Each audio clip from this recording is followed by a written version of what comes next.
Legend of Yufei, Chapter 69. Okay, so the setting is Linen, which you have to remember was the capital back then, the absolute hub of political power, intrigue. Everything. And the event itself, it's happening right out front of the Zaging Temple. Very public place. And the whole thing is designed to project power, maybe arrogance. It's this huge Leitai challenge. The tagline is basically, defeat all heroes under heaven. Pretty bold. And apparently it's been going on for a while. Over 20 days, the text says. Yeah, more than 3 weeks, and nobody's been able to beat the main guy. The message is pretty clear. The court-backed power here is, unchallengeable. And the person sending that message is the sponsor, Zhang Guoquan. Right. And crucially, he's the son of Zhang Jun. Ah, Zhang Jun. Yeah. The deputy commander of the rear army. Hugely powerful. And a major factor in the political faction that opposed and ultimately destroyed Marshal Yufei. So this isn't just some local tournament. It's a spectacle funded by the lineage the heroes absolutely despise. It's personal, it's political. Exactly. And then there's this layer of, I guess, irony, or maybe just complex politics. The trainers... The guys Zhang Joaquin hired to teach him, right? Qi Guangzhu and Qi Jizu? Yes. And here's the twist. They are the sons of General Qi Fang, who used to be a subordinate of Marshal Yufei himself, a palace overseer under Yufei. It's just, wow. Think about their position. These brothers are literally working for the son of the man who was part of the system that led to their father's commander's downfall. It speaks volumes, doesn't it? It's like they represent the compromised loyalist, someone maybe forced into a corner, having to make deals to survive in this new political reality after Yufei. Yeah, it really highlights how pervasive Zhang Gun's influence was. He could even pull people from families who you'd think should have been on the other side. So while Zhang Guoqin is showing off his power at the temple, the real action, the planning, is happening elsewhere. Right. Let's shift to this inn, because this is where the plot really kicks off. It's a chance meeting. Almost like fate in the story's logic. Totally. First, we meet Ting, Marshal Yufei's own son. He's actually in the area looking for his older brother. And who does he bump into? Wu Lian, son of General Wu Shangzi, another one of Yufei's really dedicated subordinates. And the source says when they realize who each other are, they just break down, crying. It's intense. It's not just, oh, hey, nice to meet you. It's this immediate recognition of shared history, shared loss, deep trauma. So Wu Lian kind of lays out who's who. He explains the core group, the ones who will actually go to the Leitai. Yeah, there are 5 of them who will do the fighting. Wu Lian himself, Ting Yu Lei, then He Feng, who's the son of He Wangqing. The other general. Right. And Zhang Shibao, son of Zheng Huai. So you look at that list. It's literally the sons of Yufei's key military leadership, the next generation. Exactly. And they've got 3 others helping with, like logistics and support, Luo Hong, Ji Chen Liang, and Wang Ying. 8 heroes in total. Okay, so this brings up the big question, for you listening. Why are they doing this now? What's the trigger? Wu Lian explains it. His father, General Wu Shangzi, was apparently so devastated after the army was pulled back from Zuxian town and after Yufei's death that he basically got sick and died from grief, constantly thinking about his commander. Right. And in this kind of narrative, dying of grief isn't just sad. It's a political statement. It's seen as death caused by injustice. So his mother gives Wu Lian a mandate. Pretty much. She demands he seek justice, or at least honor his father and the general. Their primary mission, Wu Lian says, was actually to go and formally mourn Yufei. So the Leitai. It's just the opportunity, the excuse. Wu Lian literally says they'll use this reason, Ji and Yu, to get close enough to strike at the son of the treacherous minister. So it was always planned as just disguised. That makes sense of the preparations. Absolutely. Ting immediately takes charge of the logistics. He gets 2 silver ingots. Which is a decent amount of money. For sure. And he uses it to buy the 3 animals and blessed gifts and 4 big baskets. Standard items for a serious ritual. Not for celebrating a tournament win, then. Definitely not. These are for the funeral rites they plan to perform the very next morning up at Kixia Ridge near Yufei's tomb. Is the public mourning, which kind of validates their actions in their eyes and cements their loyalty. It's all coordinated. Down to the last detail. Okay, so next morning arrives, the 5 heroes head to the temple. And the scene is apparently packed. The source uses that classic phrase, a mountain of people and a sea of people. Yeah, it emphasizes just how public this is all going to be. Everyone's watching. This isn't some back alley revenge. They hang back at first, watching the current fight. Zhang Guoqin is up against someone apparently well known. Tumbling mountain tiger, Zhao Wuken from Shandong, reputed to be a good fighter. But the fight's over quickly. Yeah, 3 to 5 bouts, the text says. Very fast. And Zhang Joaquin wins with, well, let's just say poor sportsmanship. He kicks Zhao Wuken right in the backside as he's falling, sends him tumbling off the stage. Total humiliation. It's a deliberate show of contempt, isn't it? It establishes Zhang Joaquin's character arrogant, maybe cruel, and it probably makes the crowd eager to see him taken down. Sets the stage perfectly. Okay. And with Zhao Wuken gone, Ting steps up. The text makes a point of calling him a skinny young man. Right, a visual contrast to the presumably strong Zhang Joaquin. Creates that underdog feel. And he refuses to give his name at first. Yeah, he says something like, let's test our skills first, then we'll talk names. It's a power move. Nail it over status. Okay, so the fight begins. What are the moves like? Zhang Joaquin opens strong. Single whip standing horse posture. It's a stable, dominant opening. Textbook stuff. And Ting. He's quick, fluid, uses moves like outgoing horse single spear, and young boy worships Guan Yin. They trade blows back and forth. The text says over 10 moves. So Ting is holding his own. Skill versus maybe just power. Exactly. He's showing that speed and technique can counter brute strength. Then Zhang Joaquin decides to end it. He goes for a big finish. Yeah, the Black Tiger Stealing Heart. A direct, powerful strike aimed right at Ting's chest. Should be decisive. But Ting anticipates it. Completely. Ducks right under the blow. And this is the turning point. He dives low, grabs Zhang's left leg and the collar of his coat. Uses his momentum against him. Perfect throw. Sends Zhang Joaquin flying off the stage. Lands with a poo-tom sound, the text says. A heavy fall. The crowd must have gone wild. But the heroes, they weren't done. Not even close. Zhang Joaquin is down, stunned, maybe injured. And this is where the plan kicks in instantly. Wu Lian moves. No hesitation. None. He steps right up to the downed Zhang Joaquin, and before anyone, guards, crowd, anyone can really react. He delivers the final blow. A fatal kick. Yeah. Straight to the chest. The description is graphic. Zhang Joaquin sprays fresh blood straight out of his mouth. Dead. Instantly. Chaos breaks out immediately, I assume. Total chaos. The crowd panics. The Zhang family guards realize what's happened, and the Chi brothers, the instructors... They jump up, probably realizing they're in deep trouble. Oh, yeah. But the heroes are already reacting. Yu Lei grabs his double hammers, famous weapon for him. And starts smashing the Leitai platform itself. Exactly. It's symbolic, right? They're not just killing the man, they're destroying the very stage his arrogance was built on, dismantling the symbol of Zhang Jun's power. While this is happening, the other heroes are fighting off the guards. What about the Qi brothers? They're targets too, presumably. Definitely. Qi Guangzhou attacks, but Yu Lei just deflects his sword with a hammer blow, hits the handle, jars his hand. It's like a warning shot. But his brother, Qi Jisoo... Yi Feng goes after him with his whip, and it's brutal. The whip flashes and slices off one of Qi Jisoo's ears. Wow, that's not accidental. That's deliberate punishment for their perceived betrayal. Serving the enemy. Absolutely. Yeah. And the Qi brothers get the message loud and clear. They realize, okay, one, these heroes see us as traitors, and one as dead or maimed. And two, Zhang Jun is going to blame them for his son's death. They failed in their job.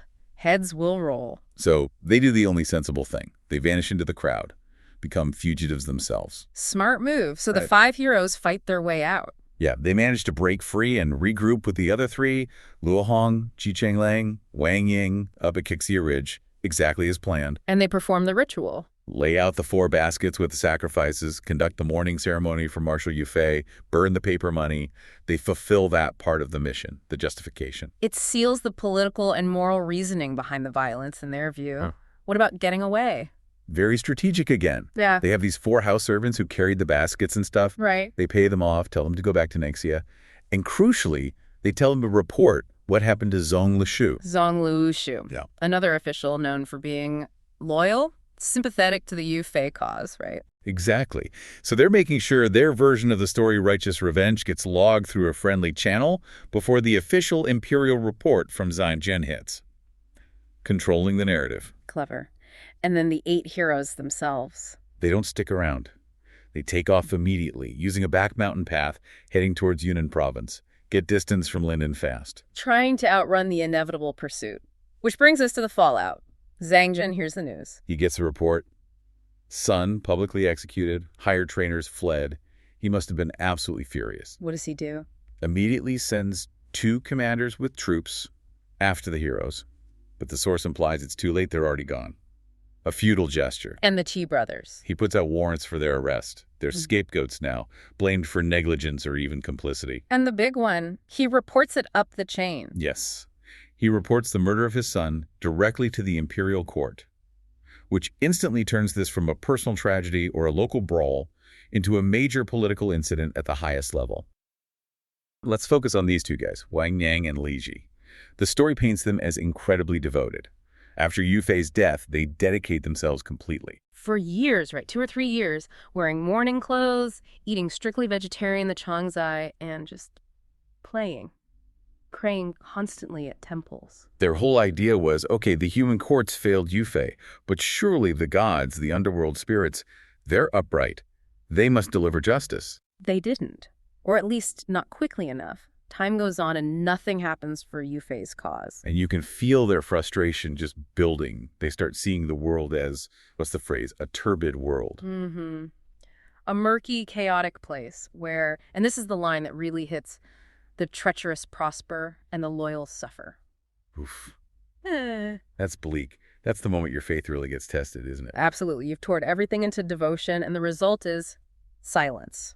So what do? They snap. They stop praying. And start smashing. They go from temple to temple, cursing the deities, breaking statues. It's this incredible act of protest. Like they're shouting at the heavens, do your job or you don't deserve our worship. Pretty much. Which brings us to this very specific, very atmospheric scene. Yeah, the story sets it on the 18th day of the 8th lunar month. That's the big day, traditionally, for watching the Qintang River tidal bore. A massive natural spectacle. Supposed to be amazing. Wang and Yang actually suggest they go watch it, maybe find some sort of solace or distraction. But even nature lets them down. The tide isn't spectacular at all. It's just an undercurrent, a dark tide. Yeah, so instead of awe, they just feel even more depressed, more melancholy. And it's in that mood, wandering around, that they come across another temple, the temple of the tidal god, Si. And they realize the god inside is Wuzixu. Okay, Wuzixu.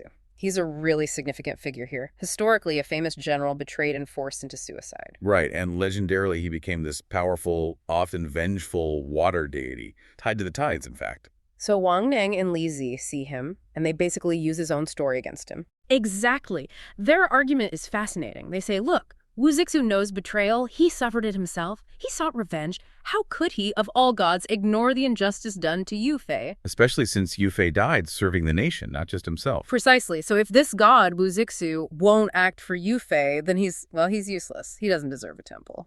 Wow. That's challenging a god based on his own resume, essentially. It really is. He just yells, why keep such a god? Let's smash him. And they do. They grab whatever's handy, bricks, stones, and just go to town on the statues.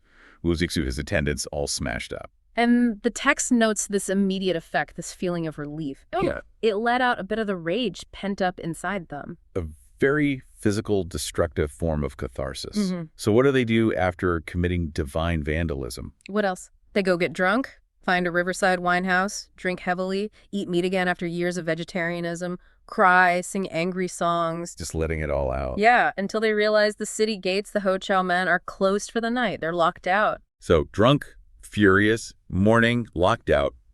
Where do they end up? Passed out right next to Yu Fei's tomb at Qixia Ridge. It's almost like they're drawn there. And sleeping it off by the tomb of the man they're fighting for. This is where things take a turn. A big turn. Suddenly, they're woken up, not by guards, but by this incredible celestial scene unfolding. They hear a voice commanding, Yu Fei receives the edict. An imperial edict. From who? From the Jade Emperor himself, the highest authority in the Taoist pantheon. And who's delivering it? None other than Wuzixu, the god they just smashed. Whoa. Okay, so Wuzixu is the messenger from the Jade Emperor to Yu Fei. And they see Yu Fei and his son Yu Yun kneeling respectfully to receive this heavenly decree. So the heavens are responding. What does the edict actually say? It starts by laying down the law, basically. Heaven's principle is altere, reward the good, eliminate the treacherous. It confirms their basic worldview. Okay, good start. Does it name names? Oh, absolutely. It specifically mentions Wuzixu's official report. Apparently he was paying attention and condemns Qinhui for his treachery.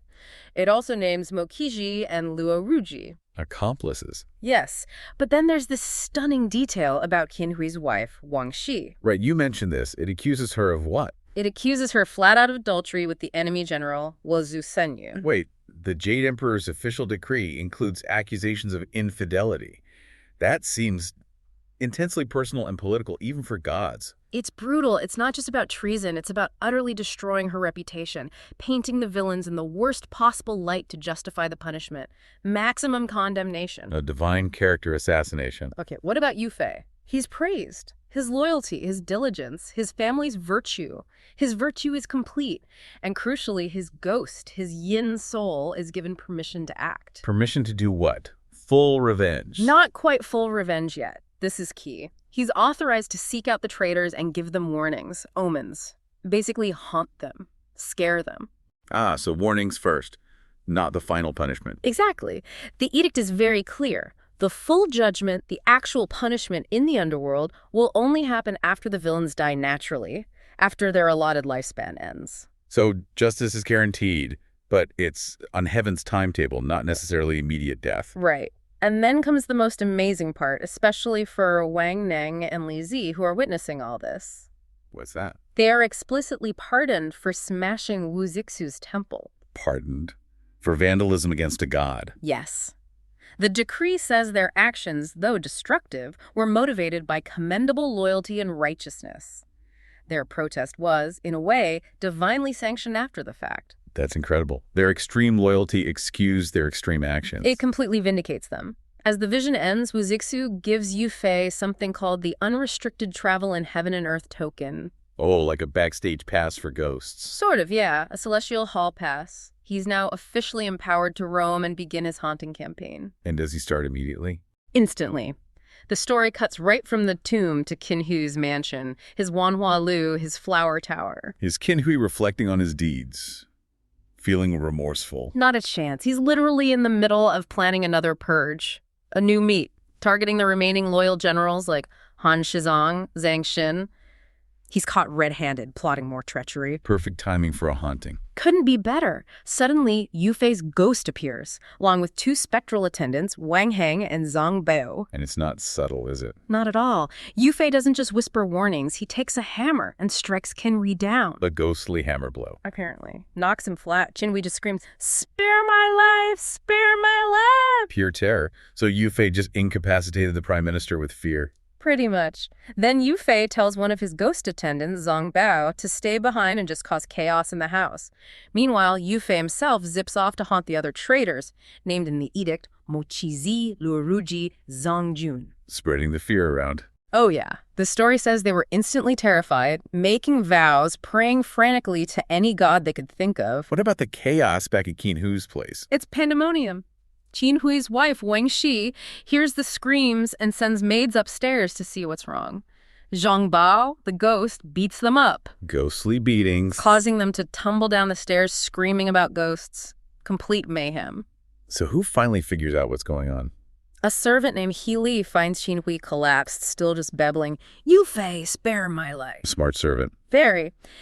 He Li immediately puts two and two together and promises Qinhui he'll arrange a big Buddhist ceremony tuli at the famous Lingyin temple the very next day to appease Yufei's spirit. Does that calm Qinhui down? Instantly. The moment appeasement is promised, Qinhui snaps back enough to order He Li to take a huge sum, 200 taels of silver, to the temple for the rituals. The fear translates directly into action. The warning worked. Wow. So the ghostly terror campaign is immediately effective. What about our original guys, Wang Neng and Li Zi? Well, they wake up from this incredible dream, probably with massive hangovers, head back into the city. And what do they hear? They immediately hear the gossip. Everywhere, people are talking about how the traitors' households are in chaos. Ooh, every family making vows, everyone terrified. They must have been overjoyed. Completely. It's instant confirmation. Their dream wasn't just a drunken fantasy. Divine justice is happening.